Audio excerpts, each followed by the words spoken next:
Hello বন্ধুরা, good morning. আমি মৌসুমি, আমার একটা নতুন ব্লগে তোমাদের সবাইকে অনেক ওয়েলকাম। আজকে দেখলাম ঘুম থেকে উঠে হঠাৎ করে তাকিয়েছি গাছগুলোর দিকে, দেখছি দুটো রেন লিলি কালারের ফুল উঠেছে। আমি বললাম কী হলো, তারপরে সামনে গিয়ে দেখছি ইয়েলো আর পিঙ্ক। আমার জানো তো দু রকমের ওখানে রেন লিলি আছে, ইয়েলো আর পিঙ্ক। আগের বছর গাছগুলো আমি অনলাইন থেকে নিয়েছিলাম, ব্যারাকপুরে ওদের স্টোর আছে, তো সেখান থেকে ওরা বাড়িতে ডেলিভারি করেছে। তো যেহেতু সকালে পর গাছগুলোতে জল দেয়, আমি অতটা খেয়াল করিনি। তো আজকে হঠাৎ দেখার পর তা তোমাদের সাথেও শেয়ার করলাম।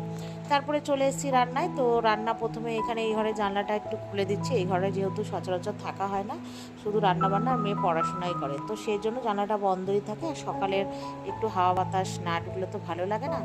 তো যাই হোক, প্রেশারে ডাল বসিয়ে দিয়েছি। তো ভাবতে ভাবতে চলে এসছে বর, কী রান্না করব। তো বরে আজকে বাজার থেকে অনেক কিছু সবজি মাছ নিয়ে এসছে, লেবু, দু রকমের গন্ধরাজ পাতি লেবু, আর এই যে এত কিছু সবজি নিয়ে এসছে, ওই এক সপ্তাহখানিক চলবে। তো আর এই যে আম নিয়ে এসছে, যেহেতু আজকে লোকনাথ বাবার উৎসব আছে, তো দেখলাম বড় বড় আম নিয়ে এসছে। তো ঠাকুরেরটা আলাদা করে রেখেছে, আর এটা আমাদের ঘরের খাওয়ার জন্য। আর এনেছে দেখো দু রকমের মাছ। ইলিশ মাছ যেহেতু আমি খেতে খুব ভালোবাসি, আর চিংড়ি মাছ এনেছে বড় বড় একটু মোটামুটি সাইজের। তো মেয়ে অতটা ভালোবাসে না, আর আমি একটু ভালোবাসি বলে আনা হয়। এখন মোটামুটি দেখতেই পাবে, মানে যতদিন পাওয়া যাবে কম বেশি মানে ইলিশ মাছ আমার বাড়িতে আসে। তো সকালের আজকে রান্নাটা কি কি করব অর্ধেক মানে প্ল্যান মাফিক চলছে। তো কিছুটা হয়েছে আর কিছুটা আর কি করব। তো তার সাথে আজকে টিফিনে হচ্ছে হচ্ছে তোমার আলুর পুর দিয়ে হচ্ছে স্যান্ডউইচ। তো মেয়োনিজ আর টমেটো সস মেখে নিয়েছে, তো আজকে দায়িত্ব দিয়েছি মেয়েকে।